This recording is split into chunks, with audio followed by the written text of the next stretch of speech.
সকলকে এই কার্যক্রমে স্বাগত। আজ বায়োলজির মলিকিউলার পার্টটি নিয়ে আলোচনা করব। অর্থাৎ আগের বায়োলজির ক্লাসে দেখেছিলাম যে বায়োলজি হলো জীববিজ্ঞান, অর্থাৎ জীবনকে নিয়ে অধ্যয়ন করার বিজ্ঞান, যেখানে জীব বা জীবনকে নিয়ে অধ্যয়ন করা হয়।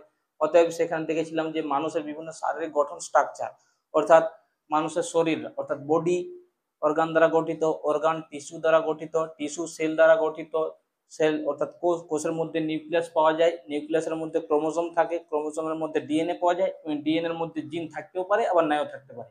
এই যে প্রত্যেকটি পার্ট বায়োলজির ভাষায় অর্থাৎ বায়োলজিতে বিভিন্ন নামে বা বিভিন্নভাবে অধ্যয়ন করা হয়ে থাকে। যেমন বায়োলজি বডি এবং অর্গান নিয়ে পার্টটিকে আমরা জেনেছিলাম যে সেখানে বডি এবং অর্গান নিয়ে পার্টটিকে বলা হয় ফিজিওলজি, এবং টিস্যু নিয়ে পার্টটিকে বলা হয় হিস্টোলজি। সেখানে সেল নিয়ে পার্টটিকে বলা হয়েছিল যে সাইটোলজি, এবং নিউক্লিয়াস নিউক্লিয়াস নিয়ে পার্টটিকে বলা হয়েছিল যে ক্যারিওলজি, এবং ক্রোমোজোম, ডিএনএ, আরএনএ এই সমস্ত কিছু পার্টের অবধারণা হয় মলিকিউলার বায়োলজি থেকে। তো আজ মলিকিউলার বায়োলজি থেকে ক্লাসটি স্টার্টিং হবে। দেখো মলিকিউলার বায়োলজি, এখানে মলিকিউলার বায়োলজি মানেই একটা বোঝা যাচ্ছে যে আণবিক স্তরের জীববিজ্ঞান, অর্থাৎ বিজ্ঞানের সেই শাখা যেখানে ডিএনএ, জিন, আরএনএ, ক্রোমোজোম, ওমিক্স, প্রোটোমিক্স, জিনোমিক্স এইসবের নিয়ে অধ্যয়ন করা হয়। সেই বিজ্ঞানকেই মলিকিউলার বায়োলজি বলা হয়ে থাকে। অর্থাৎ মলিকিউলার বায়োলজি কিভাবে সংজ্ঞায়িত করব না, দেখো বিজ্ঞানের সেই শাখা যে যার মধ্যে বিজ্ঞানের বিজ্ঞানের সেই শাখা যার মধ্যে DNA, RNA, gene, chromosome,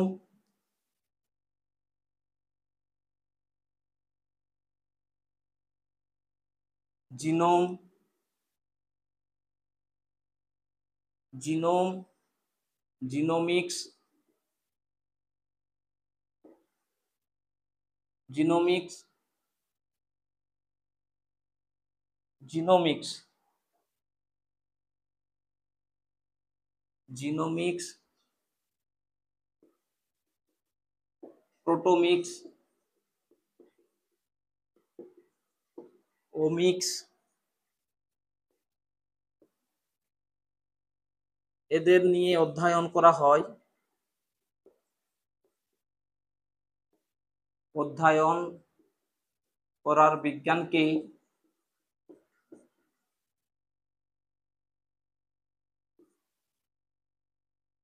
molecular biology molecular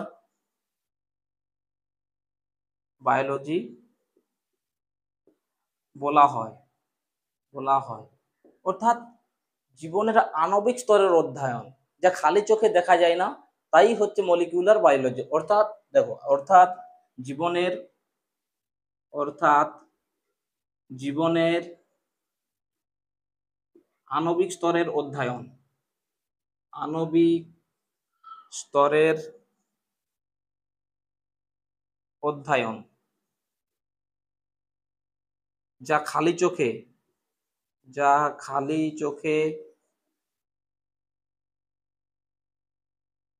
দেখা যায় না,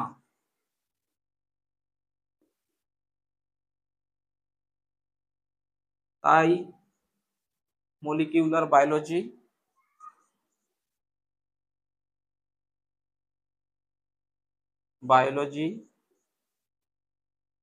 রূপে অধ্যয়নরত।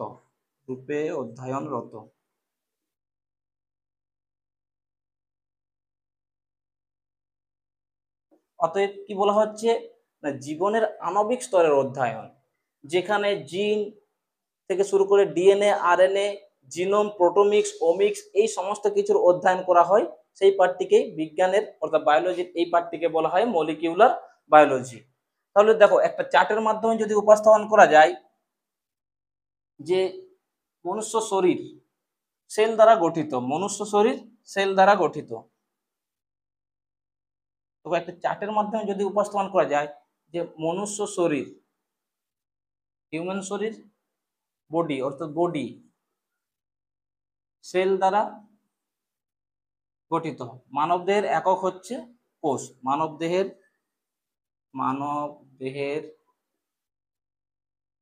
একক হচ্ছে কোষ। এর আবিষ্কারক হচ্ছে রবার্ট হুক। রবার্ট হুক 1665 সালে। তাহলে সেল দ্বারা গঠিত, সেলের মধ্যে নিউক্লিয়াস পাওয়া যায়। এর আবিষ্কারক Robert Brown. Robert Brown Robert Brown নিউক্লিয়াসের মধ্যে ক্রোমোজোম।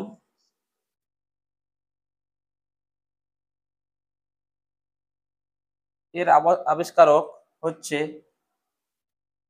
ভল্টেয়ার।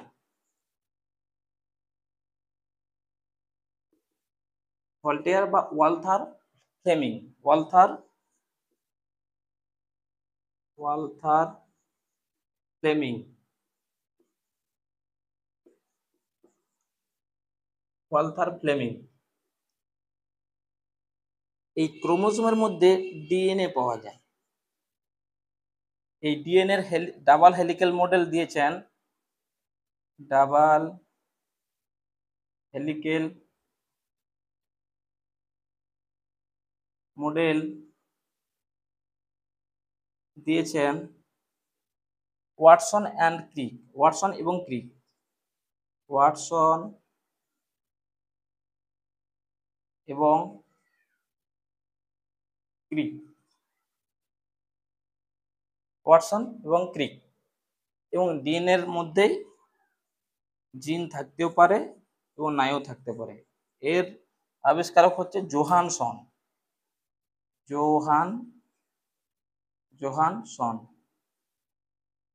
দেখো, এখানে একটা পার্ট আমাদেরকে লক্ষ্য রাখা দরকার। তাহলে বডি সেল দ্বারা গঠিত। সেলের মধ্যে নিউক্লিয়াস পাওয়া যায়, নিউক্লিয়াসের মধ্যে ক্রোমোজোম পাওয়া যায়, ক্রোমোজোমের মধ্যে ডিএনএ, এবং ডিএনএ এর মধ্যে জিন থাকতেও পারে, নাও থাকতে পারে। তাহলে আমাদের জীবনের মানবদেহের একক হচ্ছে কোষ, কিন্তু মানবদেহের গঠনগত একক হচ্ছে সবচেয়ে মানবদেহের ছোট গঠনগত একক হবে জিন।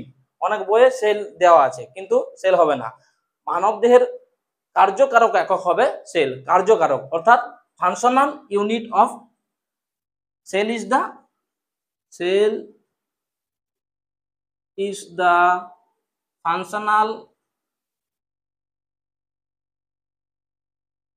functional unit of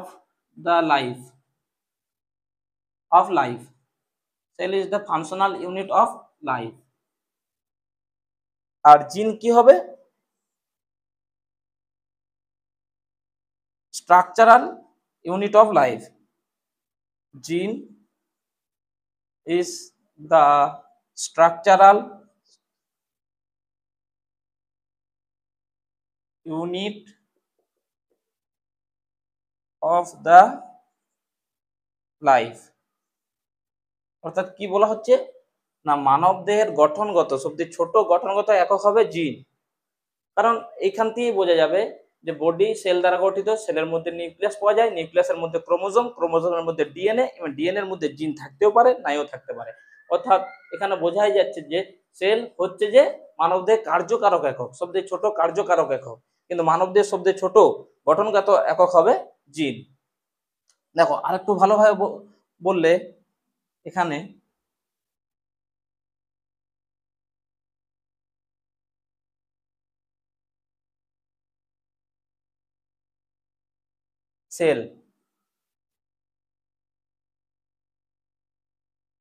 সেলটা মানবদেহের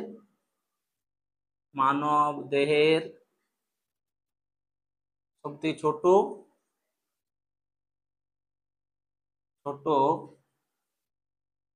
কার্যকারক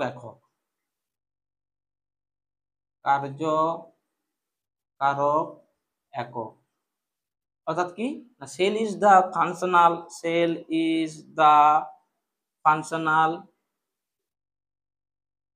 ফাংশনাল ইউনিট অফ লাইফ। এই সেলের মধ্যে নিউক্লিয়াস পাওয়া যায়। নিউক্লিয়াস কি হবে? কোষের ম্যানেজার। তাহলে nucleus is the manager of cell. Manager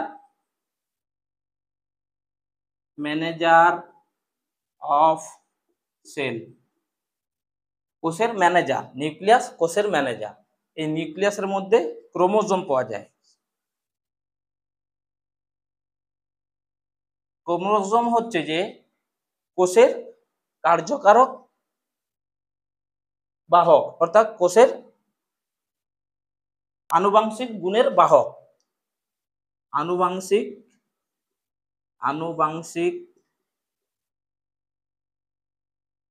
গুণের বাহক। আনুবংশিক গুণের বাহক অর্থাৎ কি? না vehicle for genetical characteristics. Vehicle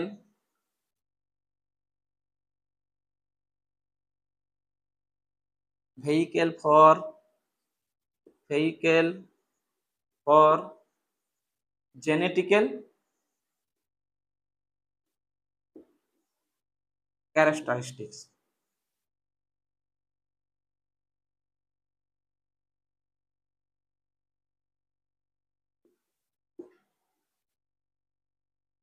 এই ক্রোমোজোমের মধ্যে ডিএনএ পাওয়া যায়। ডিএনএর মেন কাজ হচ্ছে যে প্রোটিন সংশ্লেষ করা। প্রোটিন সংশ্লেষ করা। এবং ডিএনএর মধ্যে আরএনএ এর মেন কাজ হচ্ছে যে প্রোটিন উৎপাদন করা। প্রোটিন উৎপাদন করা। এবং জিন আনুবংশিক গুণের ধারক। আনুবংশিক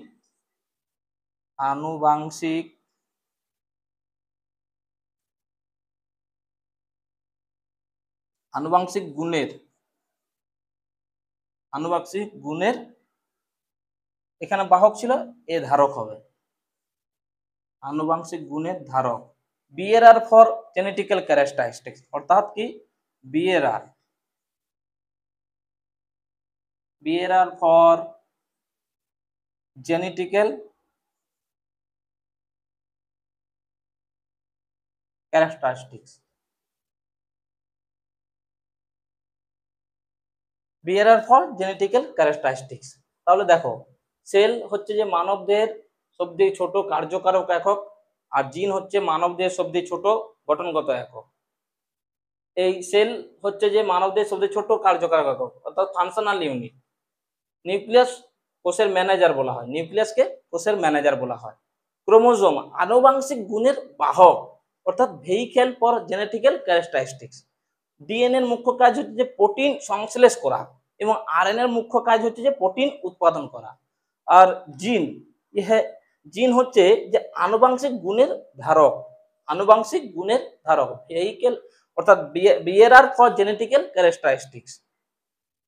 তাহলে যেহেতু এই মলিকিউলার বায়োলজিতে দেখা যাচ্ছে যে ডিএনএ, জিন, নিউক্লিয়াস, ক্রোমোজোম এইসবের নিয়ে অধ্যয়ন করা হচ্ছে, অতএব আমাদেরকে জানতে হবে যে ডিএনএ এবং আরএনএ কি। ডিএনএ এবং আরএনএ কি? ডিএনএ এবং আরএনএ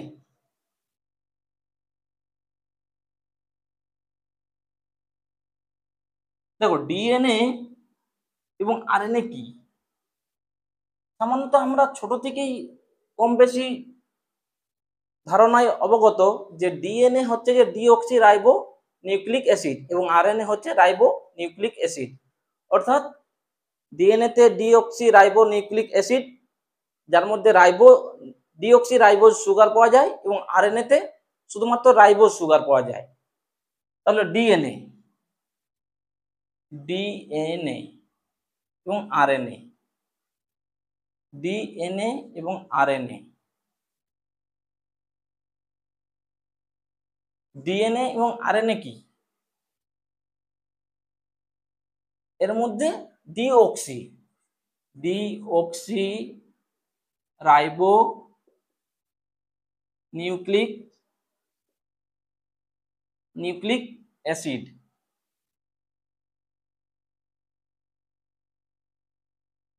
আরএনএ হচ্ছে যে রাইবোজ নিউক্লিক অ্যাসিড। অর্থাৎ কি হচ্ছে না, এর মধ্যে ডিঅক্সি রাইবোজ সুগার পাওয়া যায় আর এর মধ্যে রাইবোজ সুগার পাওয়া যায়। যাতে কেমিক্যাল ফর্মুলা হচ্ছে যে C5H10O5 ঠিক আছে, C5H10O4 deoxy.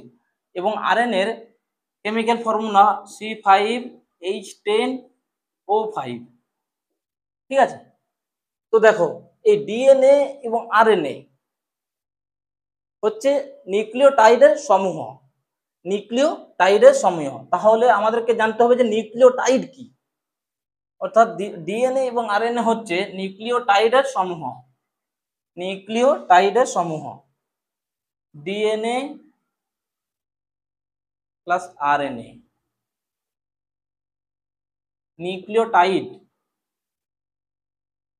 নিউক্লিওটাইডের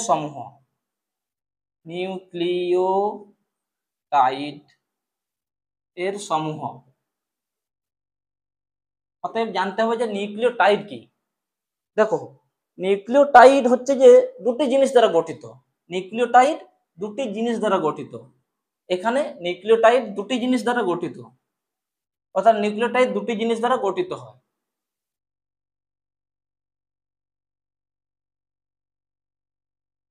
nucleotide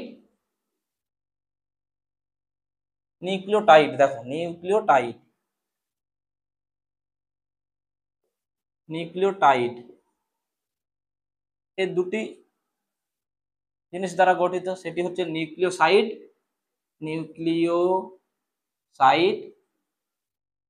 plus phosphate.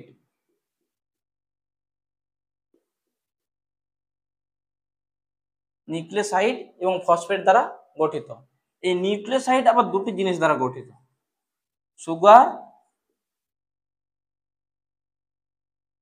Sugar আর বেস, অর্থাৎ ক্ষার। সুগার এবং বেস দ্বারা গঠিত। এই বেস আবার দুই প্রকার হয়ে থাকে, পিউরিন আর পিরিমিডিন।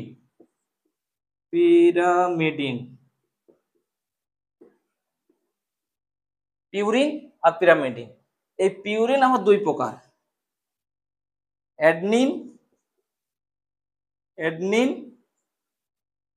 আর গুয়ানিন। আর পিরামিডিন আবার দুই প্রকার, থাইমিন আর সাইটোসিন।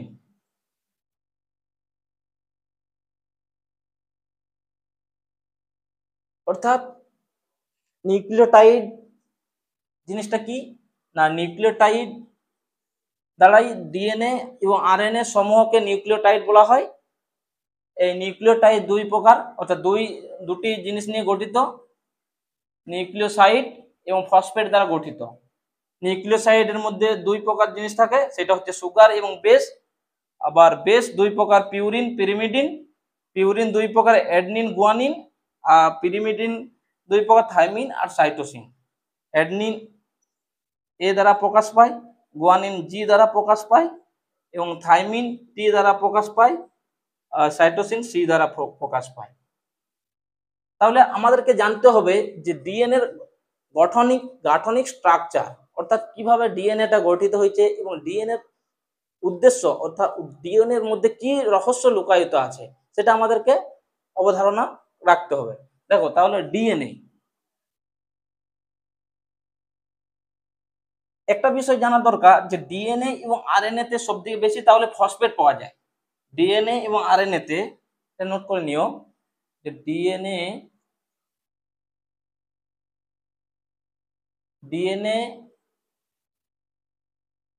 এবং আরএনএ তে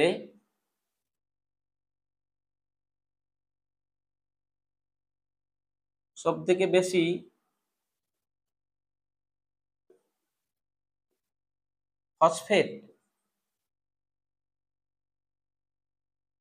ফসফেট পাওয়া যায়।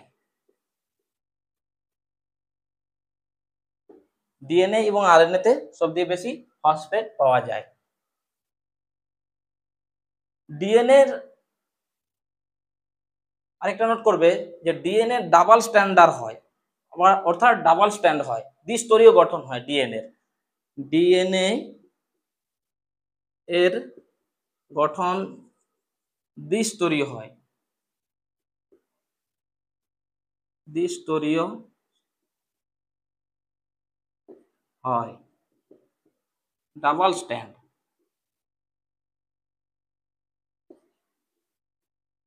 ডিএনএ গঠন দ্বিস্তরী হয়, ডাবল স্ট্যান্ড হয়। আরএনএ এর গঠন একক স্তরীয় হয়, আরএনএ এর গঠন একক স্তরীয়, সিঙ্গেল স্ট্যান্ড হয়, সিঙ্গেল স্ট্যান্ড হয়। তাহলে ডিএনএ এর গঠন দ্বিস্তরী হয় এবং আরএনএ এর গঠন সিঙ্গেল স্ট্যান্ড হয়। তাহলে এবারে বোঝা যাবে যে ডিএনএ এর গাঠনিক স্ট্রাকচারটা কি।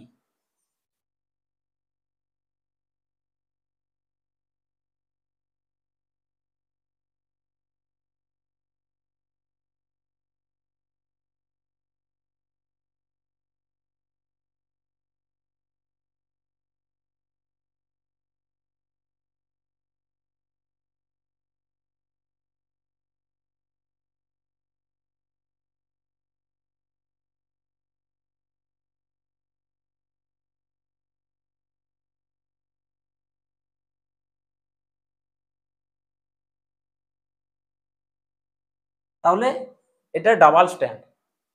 ডিএনএ এর ওই জন্য গঠন স্ট্রাকচার হচ্ছে বাইরের সংগঠন, ডিএনএ এর বাইরের সংগঠন ডাবল স্ট্যান্ড হয়, ডাবল স্ট্যান্ড হয়।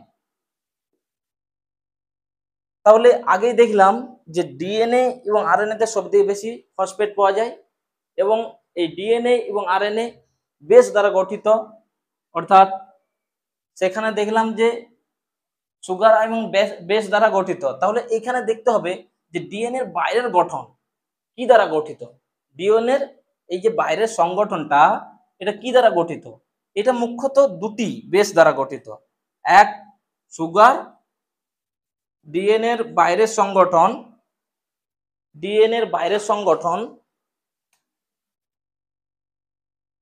ডিএনএ এর বাইরের সংগঠন, বাইরের সংগঠন সুগার এবং ফসফেট দ্বারা গঠিত, সুগার এবং ফসফেট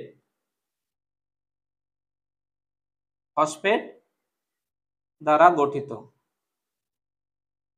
তাহলে sugar phosphate, sugar phosphate, sugar phosphate, sugar phosphate, sugar phosphate, sugar phosphate, sugar phosphate, sugar phosphate দ্বারা গঠিত, sugar phosphate, sugar phosphate, sugar phosphate, sugar phosphate, sugar phosphate, sugar phosphate, sugar phosphate দ্বারা গঠিত। তাহলে DNA এর বাইরের সংগঠন অর্থাৎ বাইরের গঠনটা হচ্ছে সুগার এবং ফসফেট দ্বারা গঠিত, সুগার এবং ফসফেট দ্বারা গঠিত। এবং বাইরের এবং ভেতরের সংগঠন অর্থাৎ সুগার এবং ফসফেট এবং ভেতরের সংগঠন হচ্ছে যে গুয়ানিন এবং সাইটোসিন দ্বারা গঠিত। তাহলে দেখো ভেতরের সংগঠন গুয়ানিন এবং সাইটোসিন দ্বারা গঠিত। বাইরের সংগঠন, এখানে একটা জিনিস জানতে হবে যে অ্যাডেনিন ডাবল বন্ড থাইমিনের সাথে যুক্ত থাকে। অ্যাডেনিন ডাবল বন্ড থাইমিন, এটা এটা হাইড্রোজেন বন্ডিং, ঠিক আছে, হাইড্রোজেন বন্ডিং। তাহলে adenine adenine double bond thymine এবং গুয়ানিন ট্রিপল বন্ড সাইটোসিন দ্বারা গঠিত। তাহলে এই ভেতরের সংগঠন কি দ্বারা গঠিত হচ্ছে না, ডিএনএ এর ভেতরের সংগঠন অ্যাডেনিন থাইমিন গুয়ানিন এবং সাইটোসিন দ্বারা গঠিত, আর বাইরের সংগঠন সুগার এবং ফসফেট দ্বারা গঠিত, সুগার এবং ফসফেট দ্বারা গঠিত। তাহলে ডিএনএ এর বাইরের সংগঠন সুগার ফসফেট দ্বারা গঠিত এবং ডিএনএ এর ভেতরের সংগঠন ডিএনএ এর ভেতরের সংগঠন adenine guanine adenine guanine thymine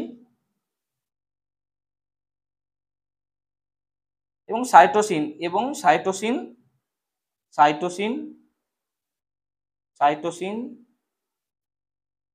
দ্বারা গঠিত। এই বিষয়টা মনে রাখবে যে অ্যাডেনিন ডাবল বন্ড টি এর সাথে যুক্ত থাকে, গুয়ানিন ট্রিপল বন্ড সি এর সাথে যুক্ত থাকে, অর্থাৎ অ্যাডেনিন থাইমিন গুয়ানিন সাইটোসিন, এটা হাইড্রোজেন বন্ডিং হয়ে যায়, এগুলো হাইড্রোজেন বন্ডিং, ঠিক আছে। তাহলে কি হচ্ছে না, ভেতরের সংগঠন অর্থাৎ adenine double bond thymine guanine triple bond cytosine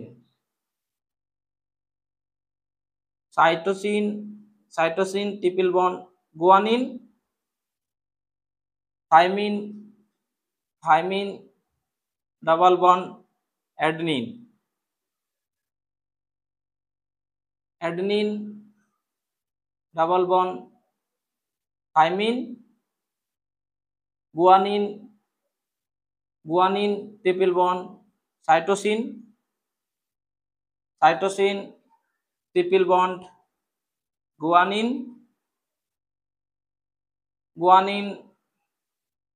triple bond cytosine adenine double bond thymine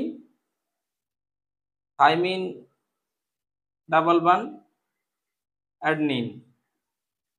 তাহলে এখানে বোঝাই যাচ্ছে যে ডিএনএ এর এই যে গাঠনিক স্ট্রাকচার, অর্থাৎ বাইরের সংগঠন দ্বিস্তরী হয়, ডাবল স্ট্যান্ড হয়।